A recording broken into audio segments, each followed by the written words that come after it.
tranquility. 7 a.m.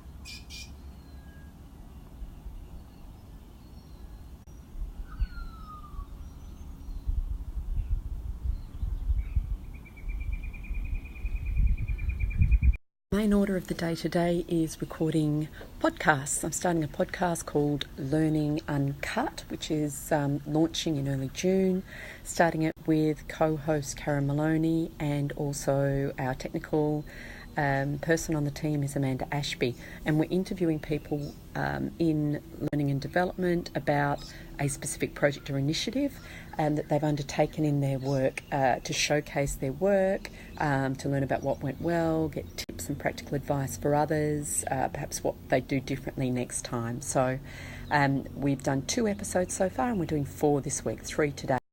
The podcast team is using Asana for collaboration, and for each of the episodes we create a conversation where we share our notes about the episode. So for each podcast, one of us has identified and approached the guest and becomes the lead host and contact point for the guest for that episode. So we have a number of processes and templates to streamline actually getting them booked in. But one of the things we do to prepare for the session, the lead host will have a preparation discussion at least a week, if possible, prior to the podcast recording, which we'll record in Zoom just to share with the other host, so you both get an opportunity to share in the discussion, the preparation discussion. And we use that discussion to figure out what aspects of the project or initiative we're going to focus in on, because normally there's like big scope and too much to cover in a half-hour podcast. So we'll share a link to the recording that we've made in Zoom, as well as any notes, and then we'll go a little bit backwards and forwards between Karen and myself on what sort of questions we might want to ask, which we normally kind of line up closer to the podcast itself. Normally I'll lead off with some strategic questions, then Karen will go into some tactical questions. So we've got a game plan going into each session. Having said that, we are trying to keep the conversations fairly real, so happy for them to drift a bit, but also wanted to have enough structure that we can make sure we get to the gems in the short time we have available. It'll be interesting to look back on this in maybe 6 months' time to see if we still feel like we need this level of structure or if we're a bit more casual about it.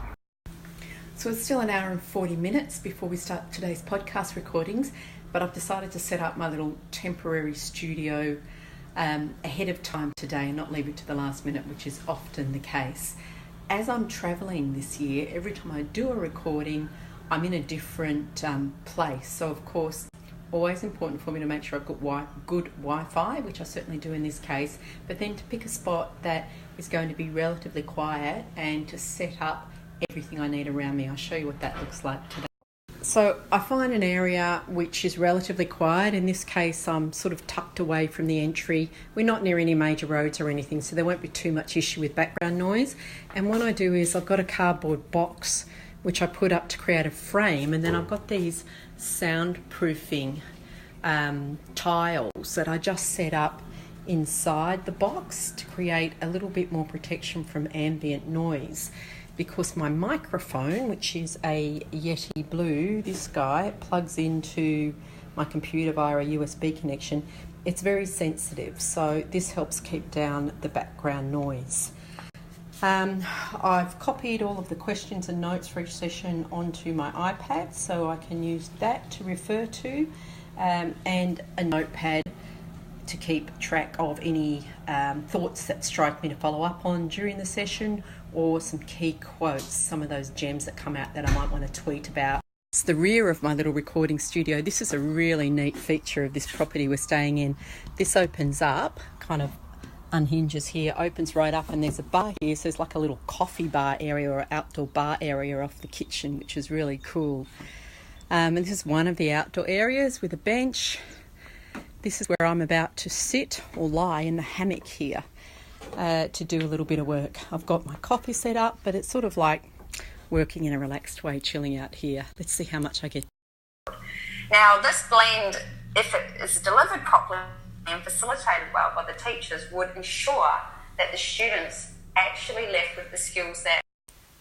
I had to move my little setup from the spot I preferred looking out the window to over here because the internet reception is better here, so made for better quality.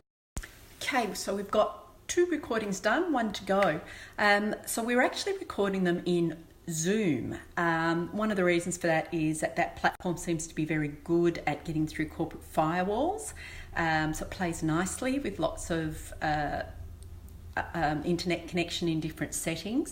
It is a video conference tool, so we turn off the video while we do the audio recording, but that gives us a couple of files. It gives us the audio file, which our editor can work with, and it also gives us a video file, and I'll show you what the benefit of a video file is in this situation.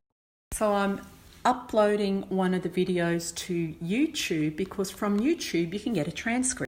So the transcript you download from YouTube isn't pretty. It's got lots of these little time markers in it, and it doesn't necessarily tell you who's speaking, but it gives you the raw data, and it's a little bit quicker to actually get something down in writing, a record of the what was spoken about in the podcast.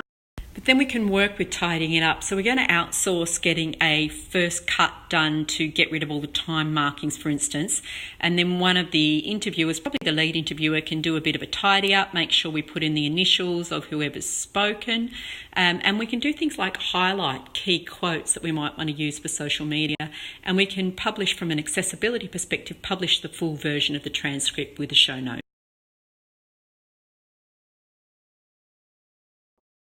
Finished the podcast recording for the day. Look at this. Jess went out for a bike ride with her dad today, but she's back now and she looks like a little pea in a pod in the hammock. Oh, that looks so nice, honey. So I've just done a trip to the airport to drop Jess's dad, John, off. He stayed with us for 3 days. It's just Jess and I on this trip. John and I are divorced, have been so for 9 years, but we're very good co-parents. So second time he's joined us on the trip. But now it's just back to the 2 girls and a bit of space for us to enjoy. Okay, so there's some post-production work I need to do today to get all of the resources from 2 of the 3 recordings. Karen will handle the other one, but for each of these recordings we need to get resources ready for Amanda Ashby to do her magic with the editing and technical production side of the podcast. In a nutshell, I need to take the Zoom recordings. We take both an audio file, which is what will be edited by Amanda, and also the video file and save them in Dropbox. Then I upload a podcast recording file to YouTube. So we keep them unlisted because they're just our working files. Generate a transcript, which basically I cut and paste into a document, which I showed you before. So downing tools for the day. I have an uncle who lives in Byron Bay, and Jess and I are going out for dinner. See you tomorrow.